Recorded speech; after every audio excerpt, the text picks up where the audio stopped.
City Council meeting to order. Deputy City Recorder Raimundo, please call roll. Council President Hu, Here. Mayor Lube, Here. Youth Councilor Vogel, Here. Councilor Shaw, Here. Councilor Singh, Here. and Councilor Wolf. Here. Thank you. Thank you. If everyone will stand and please join me in the Pledge of Allegiance.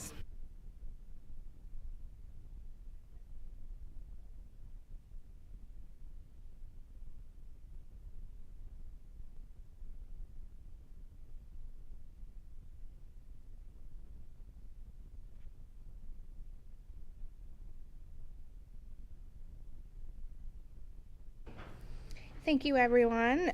City teammates or City Council, any non-agenda items this evening to add? Mayor, I just want to note for the community that we did issue a revised agenda today, adding executive session for real property at the end of your open session. Okay. Thank you so much. I wanted to share some news with our Tigard community. One of our previous mayors, Daniel Larson, did unfortunately pass away in February, and I just wanted to read a little bit about Dan's service, an acknowledgement of his service to the city of Tigard. In his obituary, it talks about how Dan firmly believed in service to his community, having served on the Tigard City Council, eventually becoming mayor in the 1970s. In addition, he was chairman to the Tigard School Board, a position he held for 13 years. He also served on many boards, which include the Boys and Girls Aid Society, the Tigard Booster Club, and Christ the King Lutheran Church. So it's just, I think, incredibly important to acknowledge previous mayors and individuals who gave a lot to the community. So if we just want to honor him with a moment of silence, I think that would be appropriate.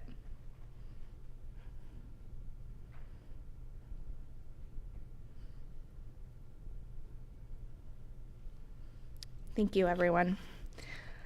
Moving on, we have several proclamations and recognitions this month. It is my honor to proclaim April as Arbor Month. We are also proclaiming April 30th as Vietnamese American Remembrance Day. And we do have Thao Duc Sue with the Vietnamese community of Oregon to provide a brief presentation. Come on up, welcome. If you just want to make sure the microphone is turned on when you come up.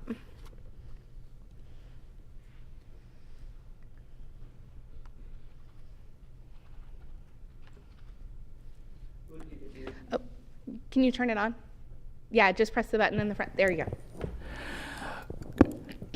Good evening, Mayor Loeb and Council President Hu and everyone, especially council members of the City of Tigard. I am Thao Duc Từ. I am President of the Vietnamese Community of Oregon. Today, I'm very happy to be on behalf of my Vietnamese Communities Board to receive the proclamation recognizing the Vietnamese American Remembrance Day. On that day, April 30, we will observe to honor 58,000 U.S. soldiers that included 810 Oregonian soldiers who bravely died in Vietnam because of the cause of defending for democracy and freedom in South Vietnam and Southeast Asian countries. And we also honor more than 3 million U.S. soldiers who have been in Vietnam and Southeast Asian countries that include 95,000 Oregon soldiers who already fought side by side with South Vietnamese soldiers to defend for South Vietnam during the Vietnam War. Also on that day, we will honor 300,000 South Vietnamese soldiers who died to defend for South Vietnam. We thank you very much for approving the proclamation of the Vietnamese American Remembrance Day. This is not the first time this is the second time that your city approved for the proclamation. Last year, Council President who attended our observation day and presented us the proclamation. Thank you very much for being with us in many occasions, Council President Hu. Thank you again, Mayor Plup, always be side by side with us and approve for the proclamations. I would love to present it to you.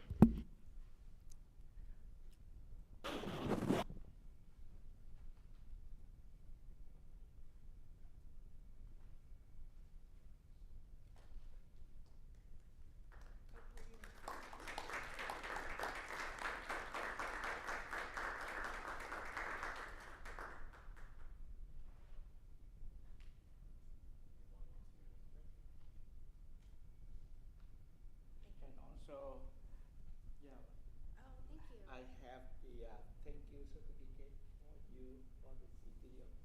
Thank you very much. Thank you again.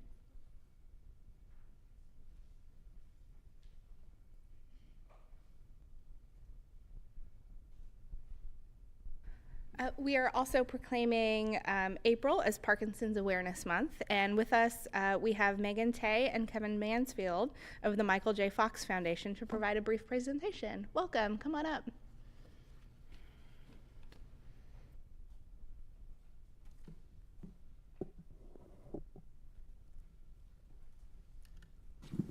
Thank you very much for allowing us to speak today and for granting our proclamation request. Yeah, could you just move the microphone a little bit Oh, closer? yeah. Thank you. Is that better? Yeah, Okay. that's better. My name is Megan. I'm here on behalf of the Michael J. Fox Foundation and as a member of the Program Advisory Council for the Brian Grant Foundation and as someone living with young onset Parkinson's disease. Parkinson's is the fastest growing neurological disease in the world. There is no treatment to slow, stop, or reverse disease progression, nor is there a cure or a way to prevent Parkinson's. Researchers currently believe Parkinson's is caused by a combination of environmental factors and genetic factors, though I can tell you that a lot of patients, including me, do not have a family history of Parkinson's. Like me, 4 to 10% of Parkinson's patients are diagnosed younger than the typical 65 and older demographic. We're diagnosed in our 20s, 30s, and 40s. While our symptoms are the same as those of older patients, young onset patients have a very unique journey with this disease.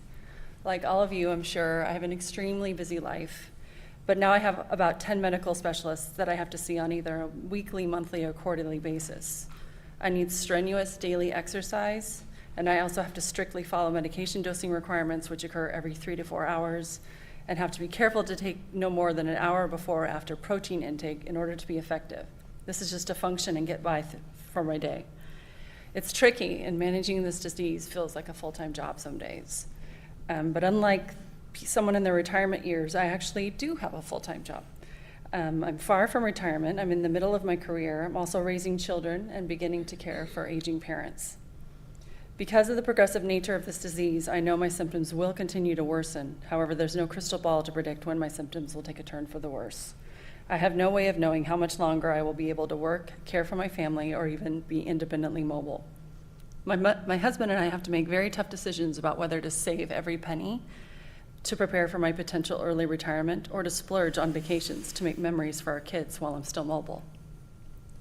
The disease is really difficult for me, but it's also difficult for my family. On the day I was diagnosed, my husband became the caretaker for the rest of my life. He'll care for me while he continues to work, parent our children, and bear the emotional and financial burden of this disease. It's not the future we've been planning for each other. My children's lives are forever changed, beyond what I can express to you without getting extremely emotional here. Although I'm sure you can imagine the trauma that a child would endure while experiencing their mom slowly transforming from an extremely active and engaged parent to someone who eventually will be unable to hug them or say, "I love you." Sorry. Parkinson's affects not only individuals, but entire families and their communities. We desperately need more funding to keep critical research projects moving forward as quickly as possible. More than 1 million people in the United States have Parkinson's, and at least 90,000 more are diagnosed every year. The numbers are growing and they're alarming, and they're growing at an alarming rate that requires our urgent attention. For anyone watching today and anyone here, for more information on how you can help to find a cure, I encourage you to visit the Michael J. Fox Foundation at michaeljfox.org, where you can learn more about Parkinson's and ways you can help by either donating your money, learning how to start a fundraiser, or volunteering your time. At a local level, I'd also encourage anyone to support the Brian Grant Foundation. You may recall Brian Grant was a beloved Blazer who was diagnosed with young onset Parkinson's as well. The Blazers will be hosting a 50-50 raffle at the game next Thursday, April 11th, which is World Parkinson's Day. If you're attending that game, please participate in the raffle. 50% of the ticket sales will go to one lucky winner, and 50% will go to the Brian Grant Foundation so they can continue their important work, giving people like me hope. Thank you so much. Good evening, Mayor, City Council. I'd like to personally thank you guys for inviting us here today and for doing the proclamation for Parkinson's. I'm a person with Parkinson's. I was diagnosed in 2001 and put out of the workforce. And back then, Parkinson's wasn't very big at that time. There was approximately 12 to 14 support groups in the state of Oregon at that time. And when I was diagnosed, my neurologist told me that you have Parkinson's, come back and see me in 6 months. So not knowing any information about it, what it was or what to expect, I went home and looked it up on the computer. Wrong thing to do. The first 5 or 6 things down the list talked about all the advanced stages of Parkinson's. It made me really upset and really depressed. I finally found Parkinson's Resources of Oregon, which I've been a facilitator with them for the last 22 years. I've also been a public policy ambassador with Michael J. Fox Foundation for the last 11 years. Compared to from 2001 when I was diagnosed, we had 14 to 16 support groups. We now have approximately 55 to 60 support groups. We just got a letter stating that 2 more support groups were added. We figured that approximately 20 to 25,000 people with Parkinson's live here in the state of Oregon. You guys have a support group here in Tigard. They meet at the Summerfield Clubhouse on 2nd. It's on the second Wednesday at 10 a.m. All of you are welcome to go. If you'd like, if for some reason you can't go there and you would like to see what a support group's about, I gave you some papers with my business card on it on the back. Just send me an email. I have a Parkinson's support group that meets the second Tuesday of the month at 2 o'clock in the afternoon, and it's hybrid, so you don't have to drive clear to, well, we're in Fairview right now. We're using the Wood Village City Council building for our support group because where we usually meet got flooded during our last storm. Parkinson's used to be known, or we thought that there was about 60,000 people a year that was diagnosed with Parkinson's in the United States. A study was put out 2 years ago by the Michael J. Fox Foundation, the Parkinson's Foundation, and I can't remember the other foundation, did a census in the United States. We're up to 90,000 people a year diagnosed with this terrible disease. As Megan said, she got it at an early age. I was in my mid-40s when I got it. It doesn't matter how old you are or what sex you are. Before the pandemic, I went to Washington, D.C. for about a week, and I was able to meet up on Capitol Hill. When we spent a day up on Capitol Hill, I met 2 women that was 32 years old, having their first child, was diagnosed with Parkinson's. I met a gentleman, 22 years old, that was diagnosed with Parkinson's. I went to a health fair that I go to many of, and I was talking to an older gentleman, and we were talking about Parkinson's, and he started tearing up. And I asked him if there was something I said or did that made him upset, and he said no, that it was a very rare case, but his 8-year-old grandson was diagnosed with Parkinson's. Yesterday, when I was in the city council meeting, I forgot where it was at, but anyway, one of the counselors came up to me and they said that he knew of 7-year-olds, 12-year-olds, that were diagnosed with Parkinson's. So it doesn't matter on how old you are anymore. It's the number 2 disease right behind Alzheimer's, but we figure within the next 15 years it's going to double in size. It's growing that fast. We figure once it becomes number 1, they're going to call it a pandemic, which is bad. But anyway, we want to thank you for doing that. I gave you guys all some pages. It talks a little bit about what we are doing on the state level, on reaching out to our state representatives and senators. On page 2, I'm pushing for, I started in 2023 to have a state registry for the state of Oregon for people with Parkinson's. That way, if we can get that to pass, it didn't pass in 23. I tried again this year. It didn't pass. Well, it didn't go through because it's only 35-day session. And they got done with their session a couple weeks ago, so I'm starting on working with them, and they're all in approval that I've talked to about now on getting it to hopefully pass in 25. On the federal level, we're working with our representatives and our senators. On December 14th of last year, the House passed a bill for the National Plan to End Parkinson's. It was a non-biased, no-cost bill, and it passed 407 to 9.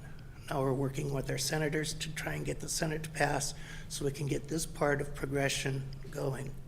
With having the, if we can get the bill to pass to have a registry, we'll be able to find out exactly how many people in the state of Oregon have Parkinson's, what the hot spots are, what their nationalities are, whether they're male or female, you know, if they work out on farmlands with a lot of pesticides and herbicides that is causing this, if they're accessible to well water, that people drinking well water got this disease because of all the stuff sinking into the ground and stuff.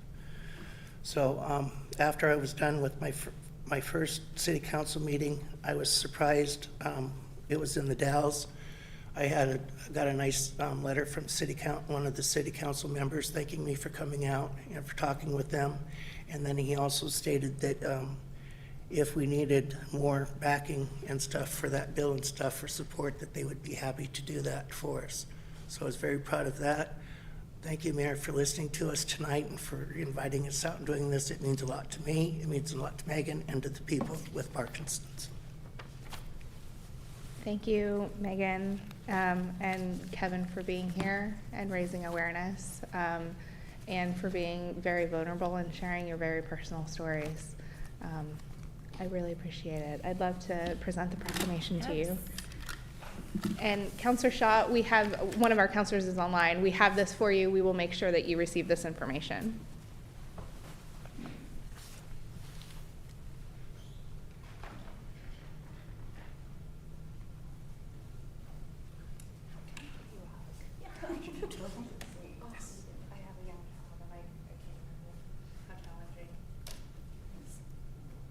Thank you. Thank you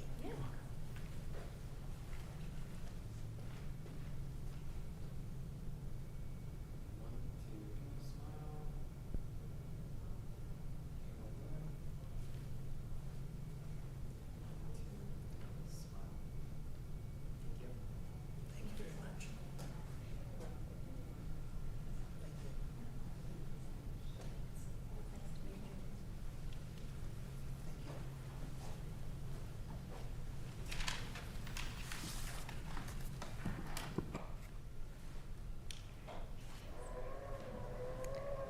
We will move on to public comment. Those wishing to call in by phone should do so now to get into the queue.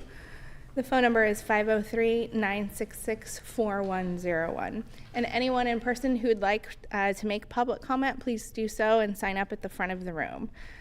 We will start with follow-up to previous public comment with Assistant City Manager Nyland. Welcome. I don't mind me crying in the background. Good evening, Mayor and Council. I'm Kathy Nyland, one of the Assistant City Managers. So at the March 26th Council meeting, we received 13 written comments. 10 people provided comments in person, and we did not have any callers or video participants. Regarding the written comments, 12 were about Safe Lots, with 1 being in support, and we had 1 comment about massage parlors. 9 of the in-person comments focused on Safe Lots as well, and 1 person provided more context about the massage parlor business. An email has been sent out to those who have contacted us about houselessness and Safe Lots. We provided a recap of last week's meeting, which included a link to the meeting so people could listen to the abundant information that was provided and listen to the conversations that you had. Chief McDonald has been in contact with the individual who has concerns and suggestions about addressing illicit massage parlors. That is my update for this evening. Thank you. Thank you. We received 4 written comments by noon yesterday, and they were all regarding Safe Lots.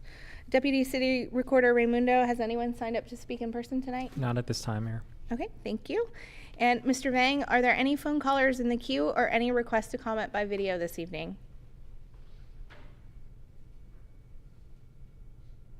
There are no callers. Okay, thank you. We will move on to the City Manager report with City Manager Reimer. Well, thank you, Mayor. Good evening, Mayor, councilors, members of the community, and my teammates that are here. Just a few quick updates. Last week, we invited everyone out to Cook Park for the annual egg hunt. Today, I want to say thank you to our Park and Recreation teammates for really hosting another great event. Saw many of you there. Mayor Loop, thanks for sharing a few words before each of the egg hunts commenced. We had great weather. Hopefully you noticed the improved sound system we had, so you could actually hear the mayor when she was talking and the music when it was playing. And we had fun for all. I think you saw all different ages there, partner organizations, different members of our team there from different departments as well. So just really thanks to our community for showing up and to our Parks and Rec teammates, Caitlin and everyone for their efforts. If my math is correct, 4th of July is just 93 days away. And so not that we want to get through summer too quick, but I want to thank Kent and Joanne for joining me today for our first artistic meeting with Sky Elements, which is going to be the vendor that will be displaying the drone show. And just to give you a preview of how this works, it's really a multi-phase process. And so we started that today, and we'll be talking about what we'd like to see, and then they'll be storyboarding that. So they'll storyboard phase, then they'll mock that up for us, and then we'll have an animated phase. And then from there, then they'll create an audio that goes along with it. So over the course of the next couple months, we'll be working on that to make sure that we have a great show for our community, rather than the fireworks as we've done historically. As all of you know, and hopefully our community is becoming aware, we will now have a drone show at Tigard High School. So thanks to TTSD as well for their support of this adventure. And then tonight I want to conclude my report with a sincere thank you to 2 teammates on behalf of 350 teammates in this organization. I would believe I can speak for all of you as well. 2 retirements are occurring.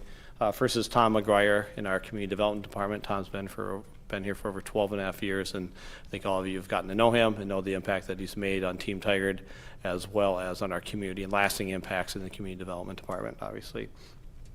And the second is Sam Morrison in our Public Works Department, who is retiring this Thursday after 45 plus years with this organization. So really a testament to the teammates' dedication to this community, this organization. And so on behalf of everyone, I just want to say thanks to Sam and Tom for truly making a difference, for things that are going to be lasting impacts in this community, things that many people won't be aware of, but the way our community is built, the way it's been maintained, the water systems that we have. And so thanks again to Tom and Sam for all their efforts on Team Tigard.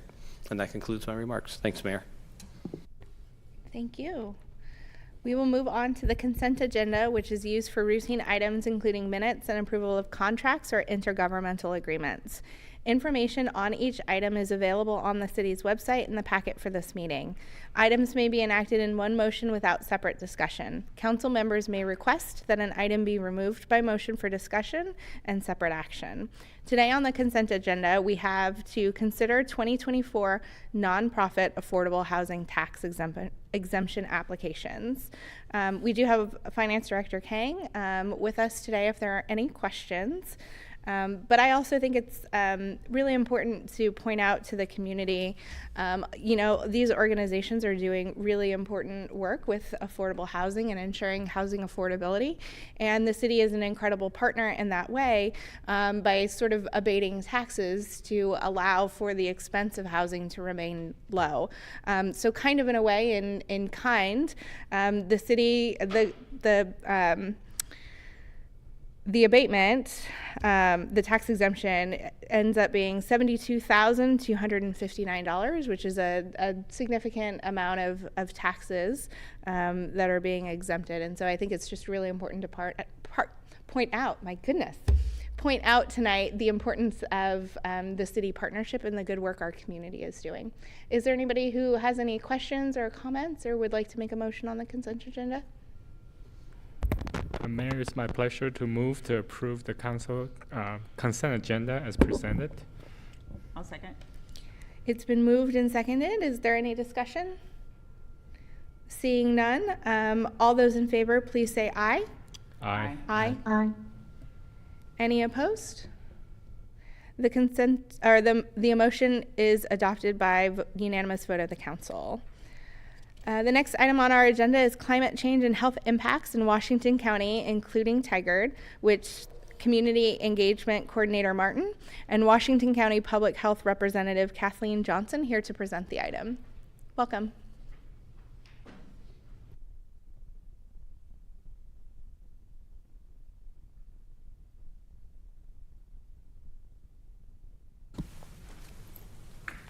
Okay. Good evening. I didn't even make it on the bill, but that's okay. I'm only going to be a couple minutes. Madam Mayor and Council, it's nice to see you. I'm Kenny Asher, Community Development Director, and I'm actually here just to introduce my colleague Judy Martin, who's going to introduce Kathleen. But just to set some context first, you've already heard tonight about health and how important that is to everybody in our community. Public health is kind of the health of all of us, the whole community, and how our environment impacts that, and that's what we're here to talk about tonight. Health impacts from climate change in Washington County and the city of Tigard. I'd like to thank Councilor Singh for bringing this study to our attention and asking for it to be presented to the council. We're going to be talking about climate change at your mid-year goal review on Saturday. I'm quite looking forward to that. And I'll just remind you that a couple of the objectives on this goal that you set to address climate change have to do with centering climate change in council decision-making and educating yourselves and also the community, and we can't really do that without presentations and studies like this one. So we're very happy to be able to do this tonight. I forgot to mention this evening, if anybody is watching from this newly formed Climate Action Tigard group that Judy and I have been working with, I apologize because I failed to mention that this was happening tonight. I did mention April 6th, but this will be recorded and we'll make sure to share this with the community. We do have a group of about 15 or 20 volunteers who are really interested in this topic, and I think there are probably more out there who we just haven't met yet. So anyway, with all of that background, Judy Martin is Community Development's Community Engagement Coordinator. You don't often get to hear from her in this format. I thought this would be a great opportunity for her to introduce herself to you, maybe again. And you also probably didn't know that Judy has a real abiding interest in climate justice and health equity. So she is the perfect person to introduce Kathleen, and thank you, Judy, for being here. Can you turn your microphone on? Yeah. Thank you. There you go. I'm very, very geeky about health equity. That is true. It is a big passion of mine, and I really appreciate you letting me come to talk about this or to introduce this. I feel very strongly that health equity is essentially equity. And when we talk about equity metrics, what we're really talking about is what do our neighborhoods look like? What are the health of people? How is that? What is the variety in that? And my background has been in health, and the health department at Clackamas County as a Hispanic Services Coordinator, and I did a lot of work around health equity, and it just became a big passion because there is no doubt that that is the way that we do not serve people well. And I am incredibly excited to work in a community development department doing engagement with communities, because community development is the place where we can actually make a difference in equity. We can actually do something. We can improve roads so kids can get to school. We can improve access to food. We can improve middle housing and make housing affordable for people, which improves people's mental health and their physical health. So the things that we're going to be talking about today and the health impacts from climate change is incredibly important, and it's something that we as a city can do. And I love the city of Tigard. I love working with Kenny because he's incredibly innovative. And I feel like the things that we do here can be emulated throughout the nation. We are the size of most cities in the nation. We do very innovative things. I think it's incredibly important for us to take all of the steps that we can take, particularly in climate, because that is one of our biggest challenges as a society throughout the entire world. So I just love that you're listening and doing and caring, and thank you. And with that, I'm going to introduce Kathleen Johnson. She is the Senior Program Coordinator for Environmental Community Health at Washington County, and she's going to share this health impact report. Thank you, Kathleen. Thank you. All right, I think I got the mic function here. Get my water set up. All right.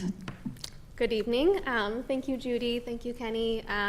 Thank you, Commissioner Singh, for the invitation to come and speak with you all tonight, Mayor, City Councilors. Like Judy said, my name is Kathleen Johnson. I use she, her pronouns. I am with Washington County Public Health, your health department for the City of Tigard for Washington County. I'm here this evening to share information about the health impacts from climate change that we experience in our county and in our region. As an additional note, this week is actually National Public Health Week, and so tomorrow's theme is actually climate justice, and I didn't even think about that when we were talking about the timing of this, but it's a very well-timed presentation. So, and as Judy said, we are all public health, and so the work that you do on your city council to improve your community are acts of public health, and you should all give yourself a pat on the back and happy National Public Health Week. Next slide, please. I don't know who to look at, so thank you. Okay.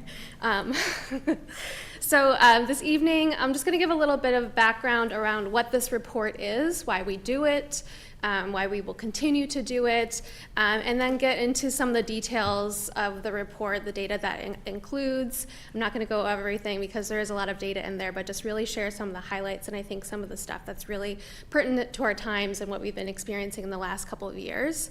And then I'll just kind of go over a little bit how you might use the report, how we're using the report, and have time for questions. It's a little repetitive up there. The questions and discussions, both the same. Did not catch that. So. Next slide, please. So I have this slide here because I think it's just a nice reminder to center around, and that really climate change is the greatest threat to our health this century, our lifetimes. And if we do our jobs well, if we do the work to tackle it, then it's the greatest health achievement of our lifetime. And so I think it's a good reminder. But as people living in this region, I don't think I need to tell you, we are already experiencing the effects of climate change with dangerous heat waves, extended and more severe wildfires, smoke and wildfire seasons, and other events, including this last winter, our ice storm. These events not only impact our health, but they impact our ability to work, to attend school, and really enjoy this beautiful place that we call home. Next slide, please. So this slide here is just a reminder of all the ways that climate change affects us. And when we, in public health and when we, in the climate change work, we think about vulnerability when it comes to climate change, and vulnerability happens through a number of pathways, including sensitivity, exposure, and basically your ability to overcome barriers or the barriers that you face, what we refer to as adaptive capacity.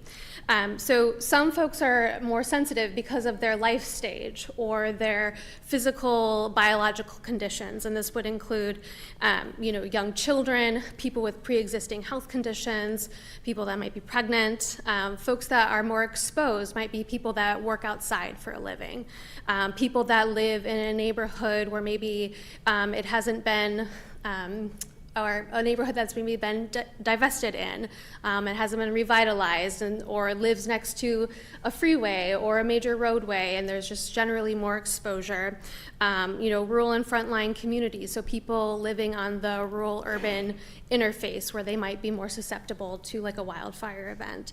And then folks that face greater barriers, so the ability to access resources, people that might be homebound, older adults, or folks with physical disability, or people that just maybe just don't have a lot of access to resources, financial resources to recover, right? So that's kind of what we think about when we think about all the things that impact one's health when it comes to climate change. And while the data that I'm going to share in the next few slides is really at the county level, I think when we think about the different like socio-demographic life stage factors that get paired with that health outcome data, I think that that's a helpful frame to think about, especially with the work that you all do in community development and the policy work that you do, is where is the health and then kind of these socio-demographic life stage factors coming together. Next slide, please. So the purpose of this report, we've been doing it since 2019. We were fortunate enough to get a $10,000, just a tiny little grant to do this. This is a regional collaboration. We work with Clackamas and Multnomah County to produce this report. But we wanted to do something like this, and I don't know for folks that are familiar with climate reports, but there's a report called the Lancet Countdown. It's written by the Lancet Commission. They've been doing it for a number of years, but it's a national report basically outlining the impacts that we're seeing from climate change on the health of our nation. And we look at this report a lot in public health. We refer to it a lot. We didn't have anything like that here. We didn't have anything that told us what was happening to our health in Washington County, to the health our health, community health in the Portland metro region. And so we were like, well, let's make our own. let's do our own little mini version of that. And so that's what this is. It has 11 health indicators in it and explores really the impacts of health that we're seeing currently from climate change. And it really serves as a way to understand what that change looks like over time. And so while for some indicators we are seeing things that are concerning right now, some we don't, we're not seeing much happening yet. But the point of the report is to look at that, to track it, to see what happens. And the intent of it also is to really help guide climate adaptation and mitigation efforts, right? Like we want to center health, and I love that in your city statement that you have health in there, and I love to see that you have climate as a strategy or a priority for your council. And I think really centering health is why we did this, why we want to have this report, and I'm really excited to see all the effort that you all are doing in this space as well. Next slide, please. This is our project team. I always like to, it is a team effort. We started as a really tiny team, and in the last few years we've been fortunate enough to grow, and so these are all the folks that help make this report possible. Next slide, please. So this report has 6 indicator areas. The mental health area is not a formal indicator yet, and I'll talk a little bit more about that later. But together these indicators are giving us the full picture, right? We can look at each event or each indicator individually, and it'll give us a little bit of context, but together they give us all the context, right? We get to see all of what's happening. And so it's really, again, serves as a starting place. We've only been doing this for a couple of years. I think we're only now just really seeing the impacts of climate change. Those impacts will continue to grow, but together these indicators is where we start, and we want to, over the next few years, really grow this report, try to get new data sources, and really make it more usable as our impacts change and as the effects of climate change in our region. Next slide, please.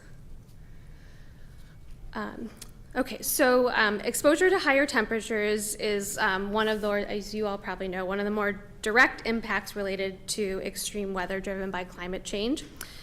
Climate scientists project that most communities in Oregon will experience an increase of more than 30 days over 86 degrees Fahrenheit by mid-century. When we looked at heat-related illness visits to the emergency room and urgent care centers in our county over the last 7 years. Visits were higher in 2021 and 2022 than in previous years. And while the pattern of visits remained mostly consistent over time, the 2021 heat dome event resulted in a much greater number of those visits in other years.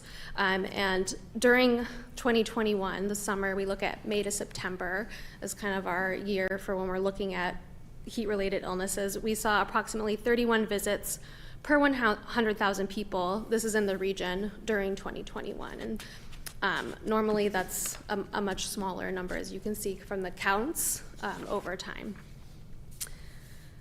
Next slide, please. So both in 2021 and 2022, the proportion of emergency department and urgent care visits that were due to heat-related illnesses remained significantly higher than in previous years. And the previous year's set that we're comparing 2021 and 2022 to is 2016 to 2019. The heat dome event greatly contributed to the higher levels of ED visits in 2021, as I mentioned, where we observed twice as many heat-related visits as in recent years. That being said, when we look at 2022, regional rates remained 41% higher than in previous years, and so that's still quite significant. And you can see for Washington County, while maybe not as pronounced as the significance in Multnomah County, we are still seeing higher than normal visits to emergency rooms and urgent cares than in the previous 6-year period. Next slide, please.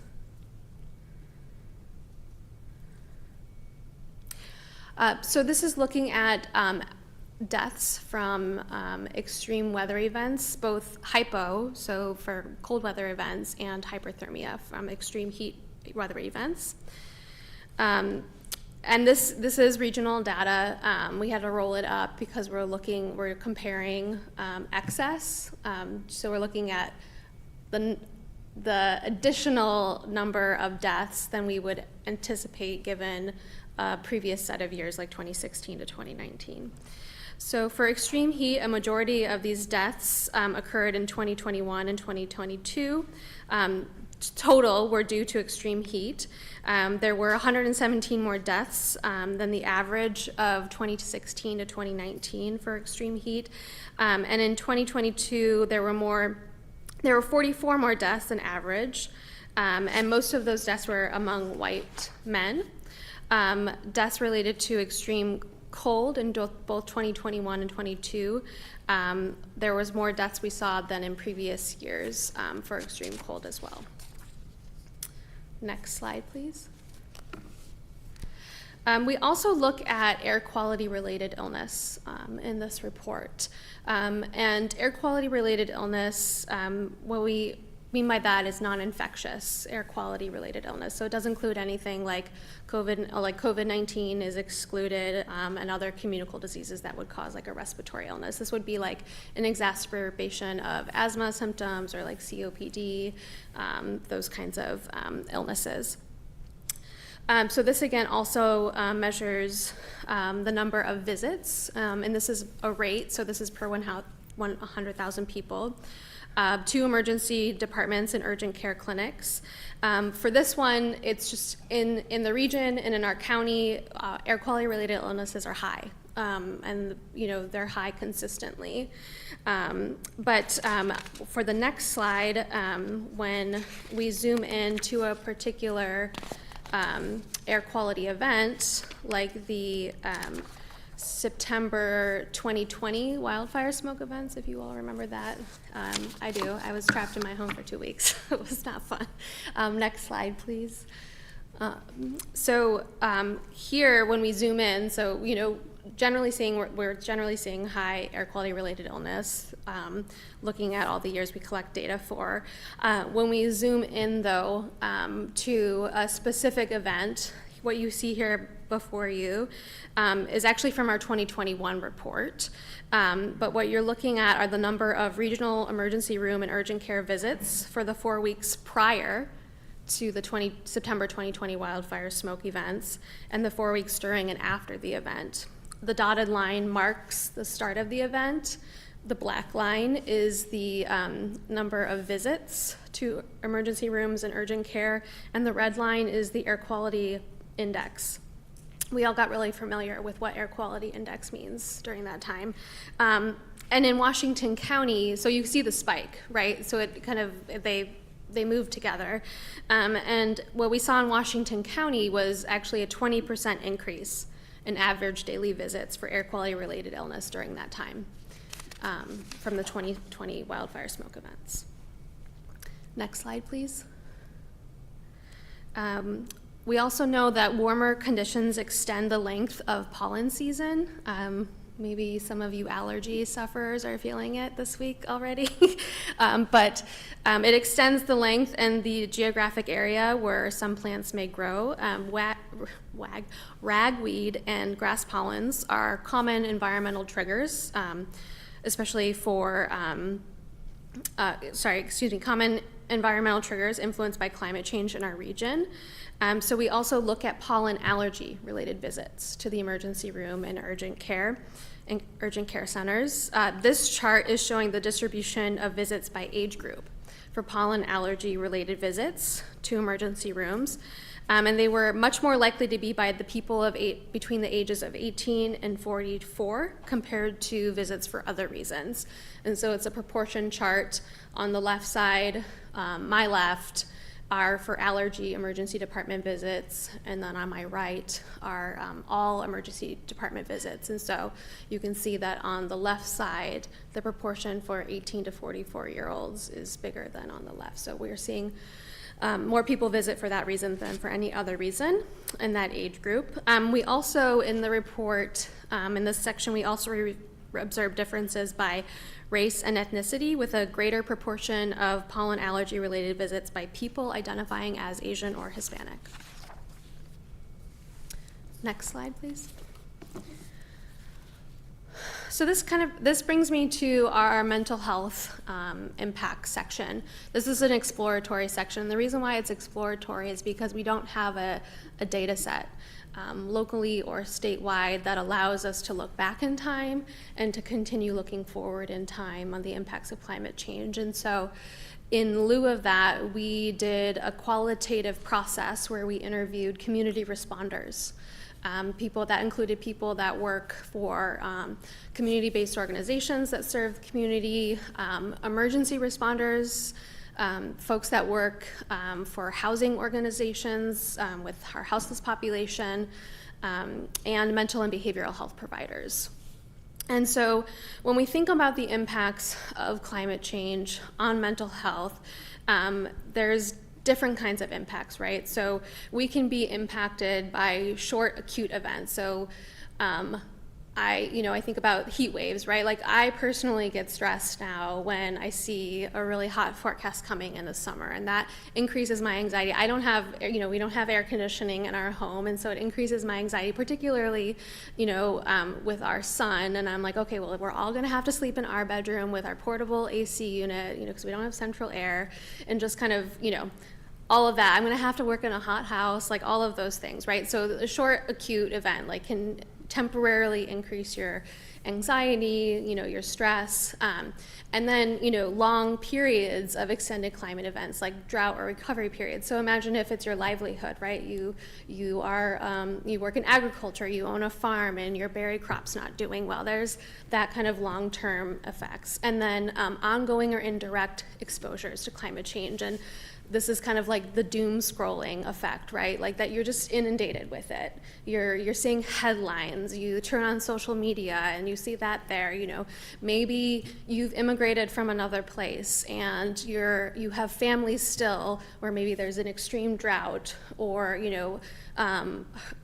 flooding or extreme heat, and you're worried about your family that's there. So that's the kind of like secondary indirect that we're talking about when we think about those mental health impacts. Next slide, please.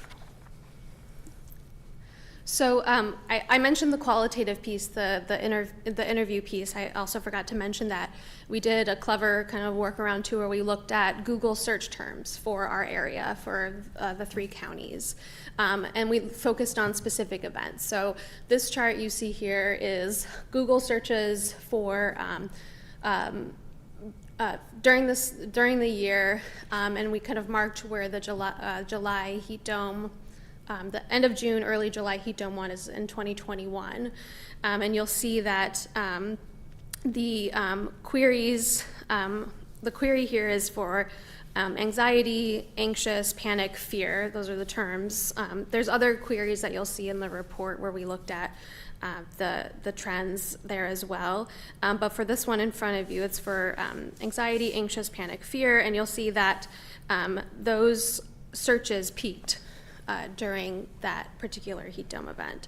And so within a week after the heat dome event in 2021, there was an increased search volume for terms related to anxiety and fear. Next slide, please. So this gets me to the qualitative piece of it, and these were the themes that we heard from our community responders in their interviews. Access to mental health services was a big theme, being that people struggle to access mental health services, and I think as elected leaders, you probably hear that, you know that, and you feel that for your community. Systemic trauma. So here, in thinking what folks were talking about here was we had a global pandemic happening. There was a lot of reflection, bringing up things around racism, systemic racism in our society as well. And so those were all kind of happening at the same time as major climate events were happening. And so that was a theme that came up too, was just that it's a multiplier of stress that you're already feeling from other things, and then you have a climate event. And then that gets into the compounding factors as well. So that's something that they discussed kind of together. Special populations and vulnerabilities. So our housing services folks that we spoke with, that our house populations are acutely impacted by climate events. And we can just think, back to a month or so ago and think about the cold spell and the ice storm that we had. We can think about that for extreme heat events, for folks living outside. And then I think, government mistrust. I work for a governmental agency. You all are representative of the government. So I think, people can be weary of, connecting with the government. And so that was a theme as well. And I think it's helpful to hear that so that we can figure out, how we support people, how we build that trust, build those bridges, and then resilience and community connection. And so, I think for me, when I talk a lot about this data, and especially when I highlight the data that I'm highlighting here tonight, I think it is easy to feel down about it, right? Like feel defeated. But I think what was really helpful in reading through and looking at the data from the qualitative interviews was that our community responders reminded us that there is resilience in our community and there is connection, and that's really important to enable and to continue to support. And that while some people might be more vulnerable, and this is specifically speaking to the houseless population, is that there is a lot of resilience in the community, and they rely on those social connections to get by. And so for me, as someone thinking about what our climate adaptation plan looks like for Washington County, like I want to know the ways that I can continue to support that and what that support looks like. And then, of course, the well-being of providers and responders. So we have people that work in our community that support people during these extreme events, and I think they take on a lot. And so the theme there was, I'm helping my community, and I'm kind of, putting aside, my stress, my feelings about this, my worry about this, but how do we support the folks that are helping people that live in our community is another theme there. Next slide, please. So this is, if you don't remember anything that I say tonight, here's 4 points that maybe you can.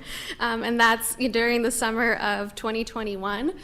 We had nearly 100 people died from extreme heat.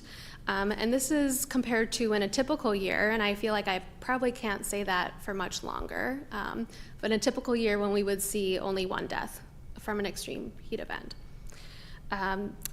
Emergency department visits for heat-related illness more than doubled in the summer of 2021 and were 40% higher than expected in 2022.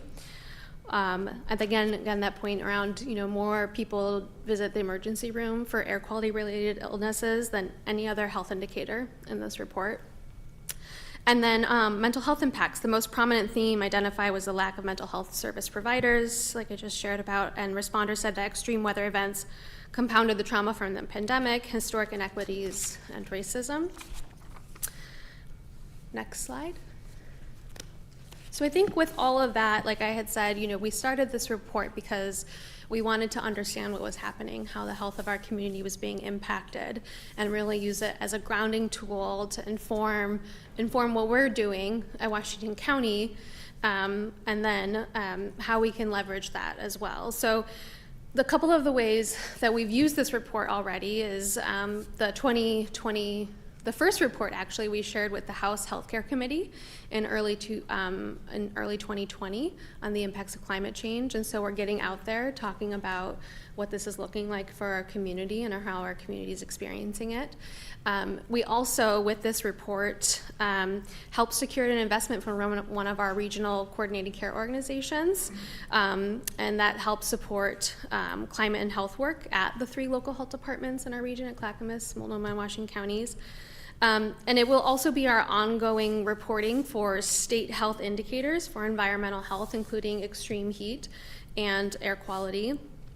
And like I said, it will help us inform and prioritize climate adaptation strategies within the county's own climate adaptation plan, which we are working on right now. We're doing a lot of community engagement around it. So with that, this report and a few other data sets will help tell us where we need to start, what we need to do right now, what we need to prioritize, and what some of that work could look like.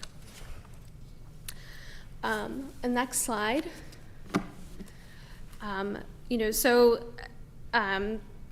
Some of the ways that you might consider using the report. I think something like this is really helpful for grant proposals and funding justifications.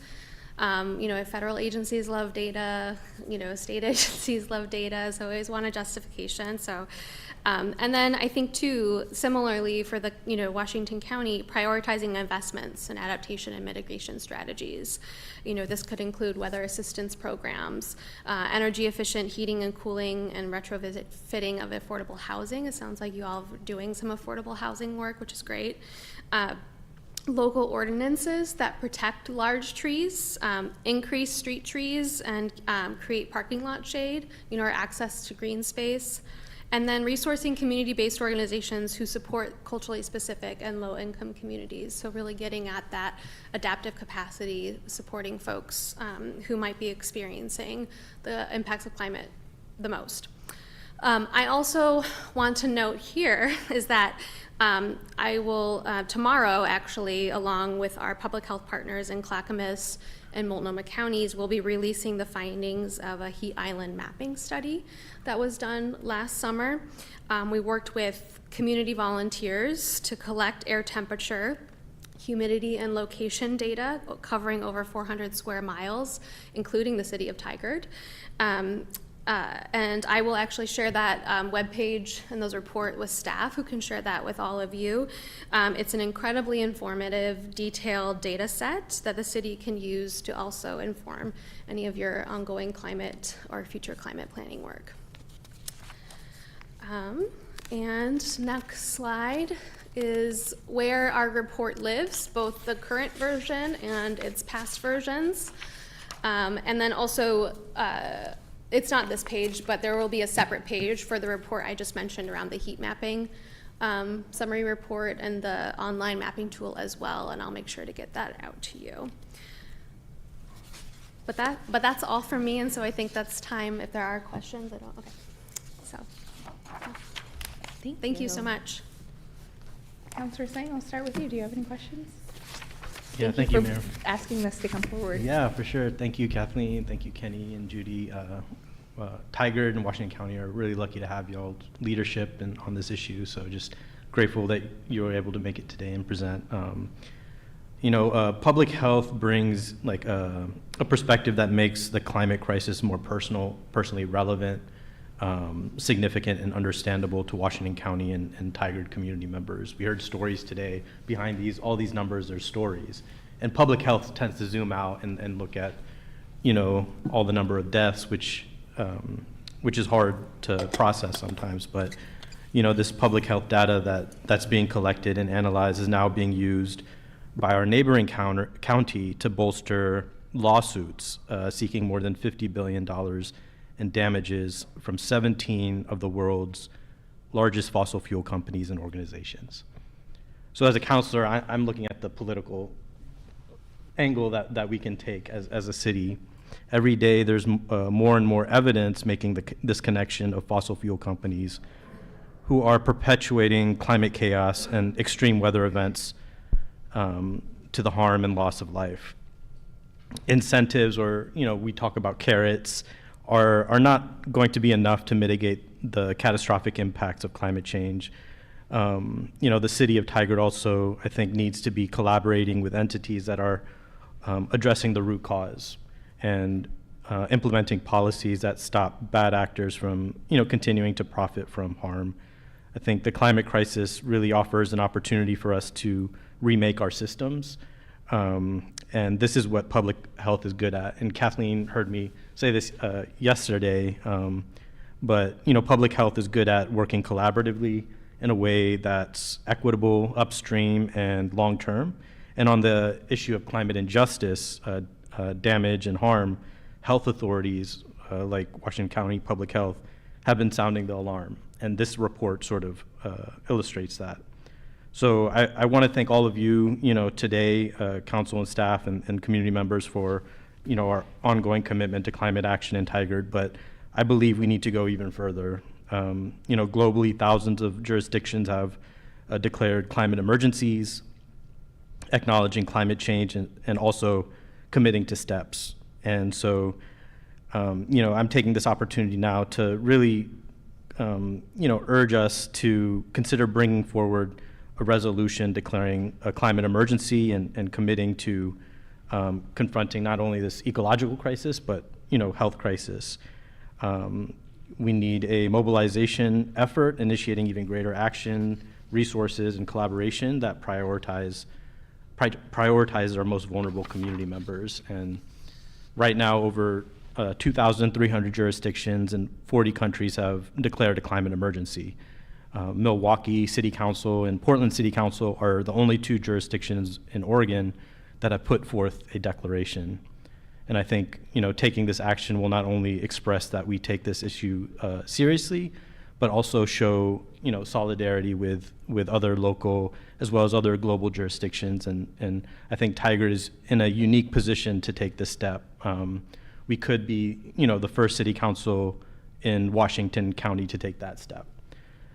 So I really look forward to, continuing to work and support Washington County Public Health with you, Kathleen, and really doing everything we can and following through with this information, this valuable data and analysis and research by really taking bold climate health action and really setting strong policies. So no questions, but just a long comment. Thank you.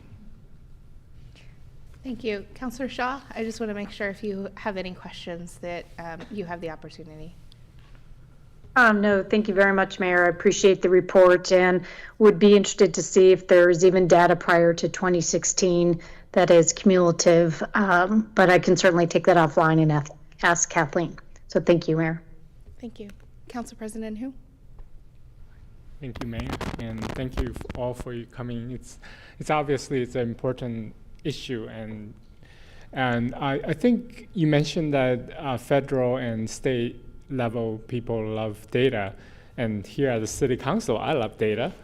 And I think one frustration with me is I understand vaguely that unfortunately it's an important issue, but I guess I've never been educated on what kind of metrics we're going to look at going forward. What would be considered successful? And since we all have limited resources, what would be the biggest bang for our bucks?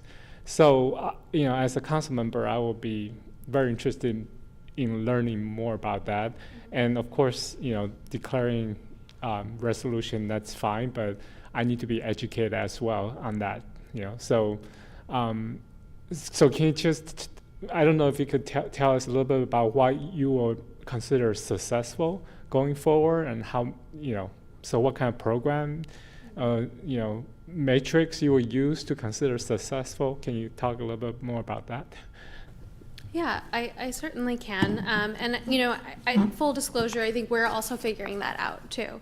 But I will say, I think part of why I showed, yearly data, but then also zoomed in on a couple of the significant climate events that we had, because I think, I'll just, I guess, reflect again on the 2021 heat dome. We have emergency response plans. We do work around getting people ready for extreme heat, but that event totally caught us off guard.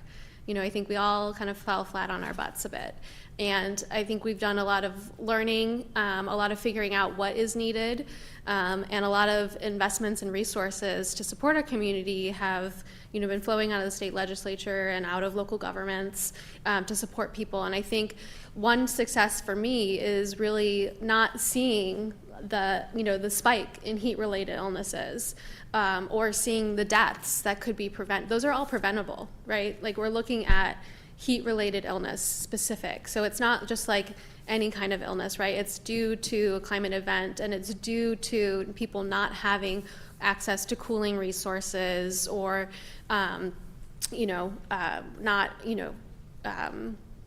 being able to recover from that. So I think, I think that would be one metric of success, for sure. I also think, getting resources out into the community could be a metric of success. How many households, that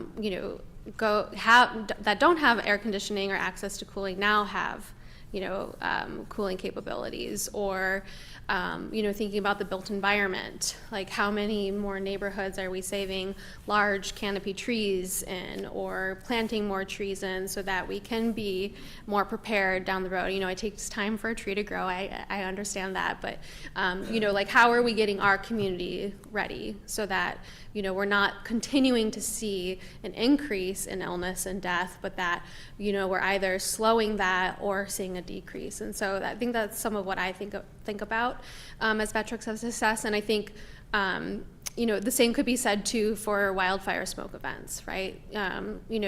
How are we educating our community to make sure they're taking protective action when the air quality is really bad? Whether that's in their own home or when they're at work, so that we're not also seeing, a spike during those events. And so, like I said, a little off the top of the head, but we are thinking about that. We're figuring that out, and part of why I included heat and smoke in this is because I think they are the climate things that are they're screaming at us right now. Like, we're seeing it, we're experiencing it more regularly, and so I think starting there is helpful. Sometimes it's easier to take bites than it is, to eat the whole plate at once, and climate change can feel that way sometimes. And so I think looking at it in those ways can be helpful, especially, as you said, with limited resources and wanting to kind of make that impact. So, but I think I invite the conversation of figuring out, what that could look like, what you all are thinking about, what we're thinking about, and so continuing that conversation around what success looks like, I think, is important. Yeah, thank you. And just throw out there, I think, educating us on what you have done that's successful, that's important too, right? Because one thing we heard over and over again is people, we put all this money into supportive housing through the Metro's tax money, and some people just say, "Oh, I pay so much taxes. How can I still see houseless people out there?" Without knowing the background, that's how much work has been done already to prevent people from becoming houseless in the first place. So I think public education, of what you've done successfully is also very important. And you said, educating people on, we are taking a little bite right now, but here's the big picture, so people don't get frustrated with, us taking a little bite, but there's bigger problem out there. And one more question I have about the category, you have the category of vector-borne disease, extreme heat, air quality, communicable disease, extreme weather, and mental health. So what's in the extreme weather category that's not already covered by other category? Yeah, that is in our, you'll see in the 2021 report, if you go back and look at it, we had both deaths and injuries from extreme weather event. That data set changed, and so we just looked at extreme weather deaths, which does include extreme heat, but it also includes extreme cold. So that is a little bit of the difference there, and that is there is a little bit of a redundancy in the report when we look at extreme heat, because we do look at deaths there, but it's also included in the extreme weather events. But that's both cold and hot events. Okay, and so by extreme heat, you found it's necessary to have its own category, even though it's already covered by Yes, because with the extreme weather, it's just looking at deaths, but with the data that we have access to for extreme heat, so we look at 3 different data sets for extreme heat, which includes a syndromic surveillance data set that's emergency room visits and urgent care visits. And then we look at hospitalizations, which is a data set we get from the Oregon Health Authority. And then we also look at deaths. So it's kind of 3 pieces in there. But for the extreme weather, we just have access to deaths for that. And that, for extreme cold, it can include things from like slips and fall from ice, but it also can exclude, death by hypothermia, those sorts of things. So does that help? Yeah. Explain? Yeah. Okay. Yep. Thank you so much. Yeah. Councilor Wolf. I'll just be quick. Kathleen, thank you. I will admit, going through the slides and the report, there is a level of kind of anxiety, right, of just revisiting those experiences. I think all of us now have an air quality app, and you think about the fall, which everybody loves in Oregon. Now you have a mindset of, wondering what fires might occur, and just the concerns for everyone's well-being. I think Councilor Singh, I kind of appreciate the global kind of strategy, and then breaking down from CP Hu's question about what is it we can do. So Kenny, I look forward to Saturday. I think this is a great foundation for how we launch into the Saturday's conversation, but just thought it was really important conversation, and thank you for being here. Yeah, thank you for having me. Thank you for this conversation. I also want to add, I really like the idea of talking about things that we can do to make our community more resilient. So things, yes, talking about air conditioning. I remember when I was buying my first house in Tigard, right? The realtor was like, well, you don't have to have air conditioning here, right? And I don't think that's really a conversation anymore. It's going to get really hot. You want to be able to be comfortable. And so even in a short period of time, that's changing.